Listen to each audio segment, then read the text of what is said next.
ಎಲ್ರಿಗೂ ನಮಸ್ಕಾರ. ಎಲ್ಲರೂ ಹೇಗಿದ್ದೀರಾ? ಐ ಹೋಪ್ ನೀವೆಲ್ಲರೂ ಚೆನ್ನಾಗಿ ಖುಷಿಯಾಗಿ ಆರೋಗ್ಯವಾಗಿದ್ದೀರಾ ಅಂತ ಭಾವಿಸ್ತೀನಿ. ಇದು ಸೋಮವಾರ ನೈಟ್ ವ್ಲಾಗ್ ಆಗಿರುತ್ತೆ. ಇವತ್ತು ನಾನು ಸಾಂಬಾರಿಗೆ ಸೋರೆಕಾಯಿನ ಸಾಂಬಾರು ಮಾಡ್ಕೊಳ್ತಾ ಇದ್ದೀನಿ. ಇದರಲ್ಲಿ ಸ್ಪೆಷಲ್ ಏನಂದರೆ ನಮ್ಮ ಮನೇಲೇ ಬೆಳೆದಿರುವಂತಹ ಸೋರೆಕಾಯಿನ ಸಾಂಬಾರು ಮಾಡ್ಕೊಳ್ತಾ ಇದ್ದೀನಿ. ಇಲ್ಲಿ ನೀವು ನೋಡ್ತಿರ್ಬೋದು, ಇದು 1.5 kg ಅಷ್ಟಾಗಿದೆ. ಇದು ಇನ್ನೂ ಸಹ ದೊಡ್ಡದಾಗ್ತಿತ್ತು, ಬಟ್ ಇನ್ನೂ ದೊಡ್ಡದಾಗೋದಕ್ಕೆ ಬಿಟ್ಟರೆ ಬಳ್ಳಿನೇ ನೆಲದಲ್ಲಿ ಇರ್ಬೋದು ಅಂತ ಹೇಳಿ ಕಟ್ ಮಾಡ್ಕೊಂಡ್ವಿ. ಇದೊಂದು 2 ದಿವಸ ಮುಂಚೆ ಸ್ವಲ್ಪ ಚಿಕ್ಕದಿತ್ತು, ಹಾಗಾಗಿ ಸ್ವಲ್ಪ ದೊಡ್ಡದಾಗಲಿ ಅಂತ ಒಂದು 2 ದಿವಸ ಬಿಟ್ವಿ. ಅಷ್ಟರಲ್ಲಿ ಇಷ್ಟು ದೊಡ್ಡದಾಯಿತು. ಇನ್ನೊಂದು 2 ದಿವಸ ಬಿಟ್ಟರೆ ಇದಕ್ಕಿಂತ ಡಬಲ್ ಆಗ್ಬೋದು ಅಂತ ಅನಿಸುತ್ತೆ. ಇದು ತುಂಬಾ ಬೇಗ ದೊಡ್ಡದಾಗುತ್ತೆ ಅಂತಲೇ ಹೇಳ್ಬೋದು. ಒಂದು 5 ದಿವಸದಲ್ಲೇ ಇಷ್ಟು ದೊಡ್ಡದಾಗುತ್ತೆ ಸೋರೆಕಾಯಿ. ಇದು ನಾನು 20 ರೂಪಾಯಿದು ಬೀಜ ತಂದು ಹಾಕಿದ್ದೆ. 4-5 ಸೋರೆಕಾಯಿ ಆಯಿತು. ಇದು 5ನೇ ಸೋರೆಕಾಯಿ ಅಂತಲೇ ಹೇಳ್ಬೋದು. ಒಂದ್ಸಲ ಸಾಂಬಾರು, ಒಂದ್ಸಲ ಪಾಯಸ ಮಾಡಿದ್ವಿ. ಈ ಸಲ ಕೂಡ ಸಾಂಬಾರು ಮಾಡ್ತಾ ಇದ್ದೀನಿ. ಇವಾಗ ಇದರಲ್ಲಿ ಒಂದು ಅರ್ಧ ಸೋರೆಕಾಯಿ ಅಷ್ಟು ಮಾತ್ರ ನಾನು ಸಾಂಬಾರು ಮಾಡ್ಕೊಳ್ತೀನಿ. ಯಾಕಂದರೆ ಒಂದು ಇಡೀ ಫುಲ್ ಸೋರೆಕಾಯಿನ ಮಾಡ್ಕೊಂಡ್ರೆ ಸ್ವಲ್ಪ ಜಾಸ್ತಿ ಆಗ್ಬೋದು, ಹಾಗಾಗಿ ಅರ್ಧದಷ್ಟನ್ನು ಮಾತ್ರ ಮಾಡ್ಕೊಳ್ತೀನಿ. ನಾವು ಮನೇಲೇ ಬೆಳೆಸಿ ನಾವೇ ಮಾಡ್ಕೊಂಡು ತಿನ್ನೋದ್ರಲ್ಲಿ ಎಷ್ಟೊಂದು ಖುಷಿ ಅಲ್ವಾ. ಸೋರೆಕಾಯಿ ಸಾಂಬಾರು ಬೇಸಿಗೆಯಲ್ಲೆಲ್ಲ ಮಾಡ್ಕೊಂಡು ತಿನ್ನೋದು ತುಂಬ ಒಳ್ಳೆಯದು. ಹಾಗಾಗಿ ನಾನಿವತ್ತು ಸೋರೆಕಾಯಿ ಸಾಂಬಾರನ್ನ ಮಾಡ್ಕೊಳ್ತಾ ಇದ್ದೀನಿ. ಐ ಹೋಪ್ ನಿಮಗೂ ಕೂಡ ಈ ವಿಡಿಯೋ ಇಷ್ಟ ಆಗುತ್ತೆ ಅಂತ ಅನ್ಕೊತೀನಿ. ಈ ವಿಡಿಯೋ ನಿಮ್ಗೆ ಏನಾದರೂ ಇಷ್ಟ ಆದರೆ ಪ್ಲೀಸ್ ನನ್ನ ಚಾನಲ್ನ ಸಬ್ಸ್ಕ್ರೈಬ್ ಮಾಡಿ, ಹಾಗೆ ಪಕ್ಕದಲ್ಲಿ ಕಾಣುವಂಥ ಬೆಲ್ ಐಕನನ್ನು ಕ್ಲಿಕ್ ಮಾಡಿ, ಅದರಲ್ಲಿ ಆಲ್ ಅನ್ನು ಕ್ಲಿಕ್ ಮಾಡಿ. ಯಾಕಂದರೆ ನಾನು ಮಾಡೋ ಪ್ರತಿ ವಿಡಿಯೋ ನೋಟಿಫಿಕೇಶನ್ ನಿಮ್ಮವರೆಗೂ ಬರುತ್ತೆ. ಹಾಗಿದ್ರೆ ಬನ್ನಿ ವಿಡಿಯೋನ ಶುರು ಮಾಡೋಣ.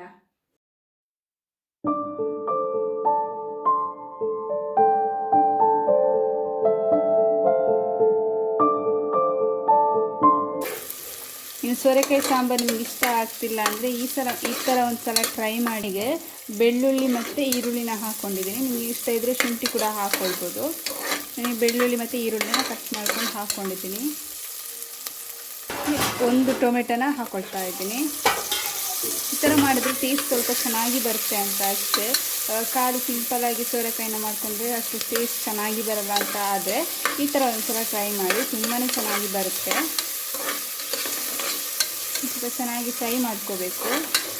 ಒಂದು ಸ್ವಲ್ಪ ಫ್ರೈ ಮಾಡ್ಕೊಂಡಾದಮೇಲೆ ಸೋರೆಕಾಯಿನ ಹಾಕ್ಕೊಂಡು ಸ್ವಲ್ಪ ಬೇಯಿಸ್ಕೊಂಡ್ರೆ ಆಯಿತು.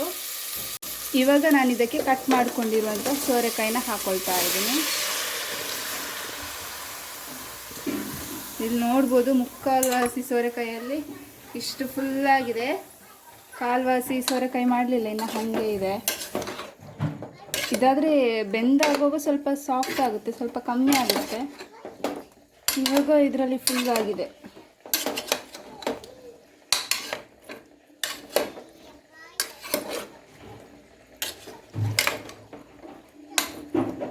ಇವಾಗ ನಾನು ಸ್ವಲ್ಪ ನೀರನ್ನು ಸೇರಿಸ್ಕೊಳ್ತಾ ಇದ್ದೀನಿ.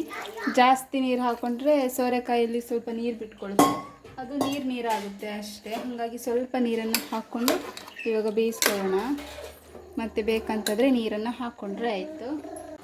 ನೀವು ನೋಡ್ತಿರ್ಬೋದು ನಾನು ಎಷ್ಟು ಸ್ವಲ್ಪ ನೀರನ್ನು ಹಾಕ್ಕೊಂಡು ಬೇಯೋದಕ್ಕೆ ಇಟ್ಟಿದ್ದೆ ಅಂತ. ಇವಾಗ ನೋಡಿ ಅದರಲ್ಲೇ ಇಷ್ಟೊಂದು ನೀರಾಗಿದೆ. ಇವಾಗ ನಾನು ಇದಕ್ಕೆ ಮೊದಲೇ ಬೇಯಿಸ್ಕೊಂಡಿರುವಂತಹ ಬೇಳೆನ ಹಾಕ್ಕೊಳ್ತಾ ಇದ್ದೀನಿ. ಇದನ್ನು ನಾನು ಸಪ್ರೇಟಾಗಿ ಬೇಯಿಸ್ಕೊಂಡಿದ್ದೀನಿ. ಸೋರೆಕಾಯಿ ಇನ್ನೂ ಸ್ವಲ್ಪ ಬೇಯಬೇಕು, ಅದು ಸ್ವಲ್ಪ ಟ್ರಾನ್ಸ್ಪರೆಂಟ್ ಆಗುತ್ತೆ, ಅದರ ಕಲ್ಲರಲ್ಲೇ ಗೊತ್ತಾಗುತ್ತೆ ಸೋರೆಕಾಯಿ ಎಷ್ಟು ಬೆಂದಿದೆ ಅಂತ. ಇದು ನೋಡಿ ಬಿಳಿ ಬಿಳಿ ಇದೆ ಅಲ್ಲ, ಇದನ್ನು ಸ್ವಲ್ಪ ಬೇಯಬೇಕು. ನಾನು ಸ್ವಲ್ಪ ಬೇಯಿಸ್ಕೊಂಡಿರೋಂಥ ಬೇಳೆನ ಇವಾಗಲೇ ಹಾಕ್ಕೊಳ್ತಾ ಇದ್ದೀನಿ. ಇದಕ್ಕೆ ಒಂದು ಸ್ವಲ್ಪ ಉಪ್ಪನ್ನು ಕೂಡ ಇವಾಗಲೇ ಸೇರಿಸ್ಕೊಳ್ತೀನಿ, ಚೆನ್ನಾಗಿ ಸೋರೆಕಾಯಿಗೆ ಉಪ್ಪು ಹಿಡಿಲಿ ಅಂತ. ಮತ್ತು ಟೇಸ್ಟ್ ನೋಡ್ಕೊಂಡು ಬೇಕಾದರೆ ಹಾಕ್ಕೊಳ್ಬೋದು.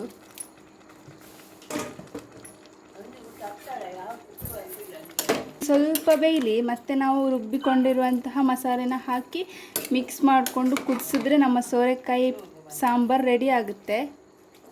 ಇದು ಇನ್ನೊಂದು ಸ್ವಲ್ಪ ಬೇಯಬೇಕು. ನೋಡಿ ಬಿಳಿ ಬಿಳಿ ಇದೆ ಅಲ್ವಾ ಪೀಸ್, ನೋಡಿ ಸ್ವಲ್ಪ ಬಿಳಿ ಬಿಳಿ ಇದೆ. ಅದು ಫುಲ್ಲು ಟ್ರಾನ್ಸ್ಪರೆಂಟ್ ಆದರೆ ಸೋರೆಕಾಯಿ ಬೆಂದಿದೆ ಅಂತ. ನಾನಿಲ್ಲಿ ಮಸಾಲೆನ ಹುರಿದು ಗ್ರೈಂಡ್ ಮಾಡ್ಕೊಳ್ತೀನಿ. ಈ ಥರ ಮಸಾಲೆನ ಅಂದರೆ ಮೆಣಸು, ಕೊತ್ತಂಬರಿ, ಜೀರಿಗೆ ಅದನ್ನೆಲ್ಲ ಹುರಿದು ಮಾಡ್ಕೊಳ್ಳೋದ್ರಿಂದ ಒಂದು ಸ್ವಲ್ಪ ಟೇಸ್ಟ್ ಚೆನ್ನಾಗಿರುತ್ತೆ ಅಂತ ಅಷ್ಟೇ. ನಾನು ಯಾವತ್ತೂ ಮಾಡೋದು ಇದೇ ರೀತಿ.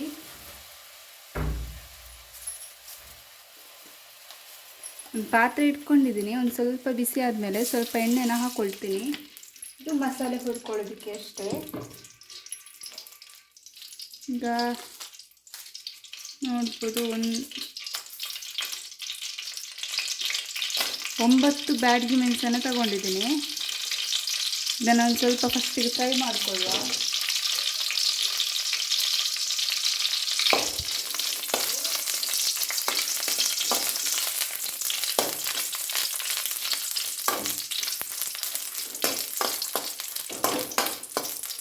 ಇದೊಂದು ಸ್ವಲ್ಪ ಫ್ರೈ ಆದಮೇಲೆ ಈರುಳ್ಳಿನ ಹಾಕ್ಕೊಂಡು ಸ್ವಲ್ಪ ಫ್ರೈ ಮಾಡ್ಕೊಳ್ತೀನಿ.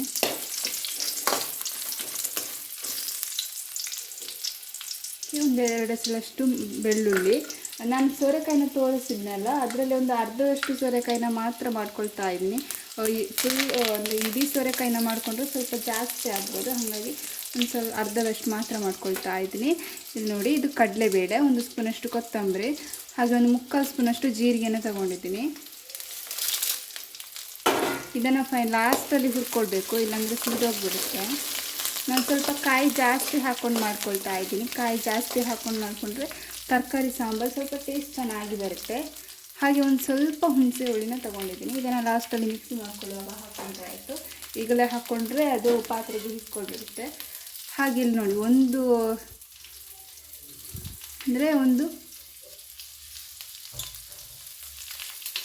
ಒಂದು ತೆಂಗಿನಕಾಯಿನ ತಗೊಂಡಿದ್ದೀನಿ. ಅಂದರೆ ಚಿಕ್ಕ ತೆಂಗಿನಕಾಯಿ ಅದು.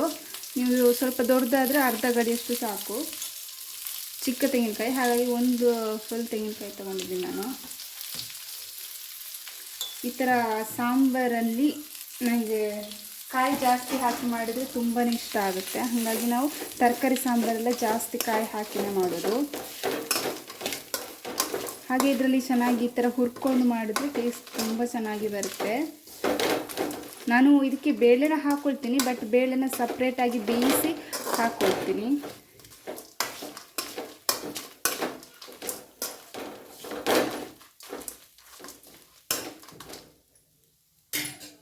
ಲಾಸ್ಟಲ್ಲಿ ಒಂದು ಸ್ವಲ್ಪ ಹುಣಸೆ ಹುಳಿ. ಇವಾಗ ಒಂದು ಸ್ವಲ್ಪ ತಣ್ಣಗಾಗಲಿ, ಮತ್ತೆ ಗ್ರೈಂಡ್ ಮಾಡಿಕೊಂಡ್ರೆ ಆಯಿತು. ಇವಾಗ ಇದು ಹುರ್ಕೊಂಡಿದ್ವಲ್ಲ, ತಣ್ಣಗಾಗಿದೆ, ಅದನ್ನು ನಾನು ಗ್ರೈಂಡ್ ಮಾಡ್ಕೊಂಡು ಬರ್ತೀನಿ.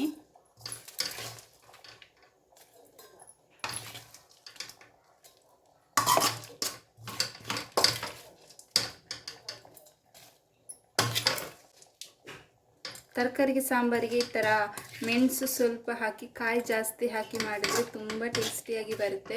ನನಗಂತೂ ಈ ಥರ ಮಾಡೋದು ತುಂಬಾ ಇಷ್ಟ. ನಿಮ್ಗೆ ಯಾವ ಥರ ಅಂತ ಕಮೆಂಟ್ ಮಾಡಿ.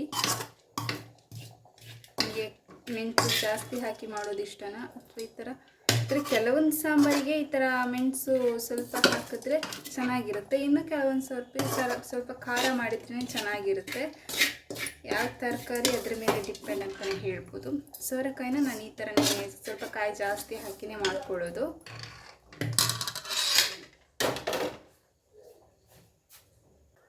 ಹುರ್ಕೊಂಡಿದ್ನಲ್ವ, ಅದೇ ಪಾತ್ರೆಗೆ ಒಂದು ಸ್ವಲ್ಪ ನೀರನ್ನು ಸೇರಿಸ್ಕೊಂಡು ನೀರನ್ನು ಇದಕ್ಕೆ ಹಾಕು.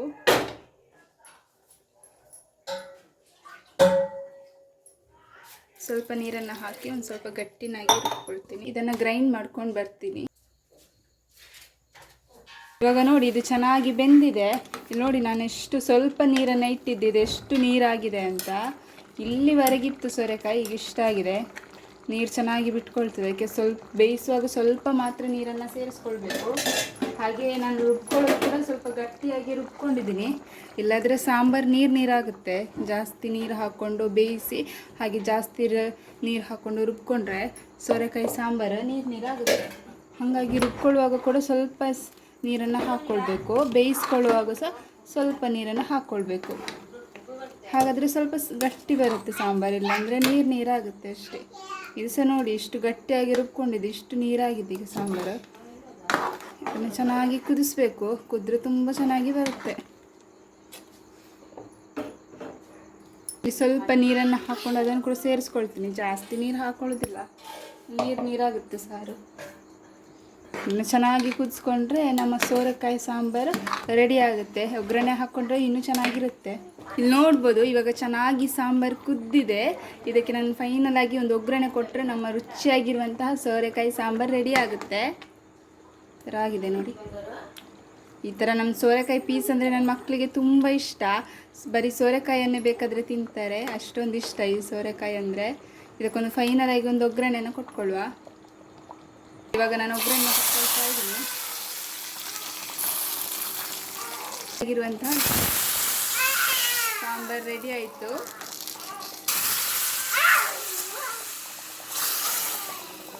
ತುಂಬ ರುಚಿಯಾಗಿರುವಂತಹ ಸೋರೆಕಾಯಿ ಸಾಂಬಾರು ರೆಡಿ ಆಯಿತು. ಐ ಹೋಪ್ ನಿಮಗೂ ಕೂಡ ಈ ವಿಡಿಯೋ ಇಷ್ಟ ಆಯಿತು ಅಂತ ಅಂದ್ಕೊತೀನಿ. ನಿಮಗೇನಾದರೂ ಈ ವಿಡಿಯೋ ಇಷ್ಟ ಆದರೆ ಪ್ಲೀಸ್ ನನ್ನ ಚಾನಲ್ನ ಸಬ್ಸ್ಕ್ರೈಬ್ ಮಾಡಿ, ಹಾಗೆ ಲೈಕ್ ಮಾಡಿ. Thank you for watching. ಮತ್ತೊಂದು ಹೊಸ ವಿಡಿಯೋದೊಂದಿಗೆ ಮತ್ತೆ ಸಿಗ್ತೀನಿ. ಅಲ್ಲಿವರೆಗೂ ಟೇಕ್ ಕೇರ್. ಬಾಯ್ ಬಾಯ್.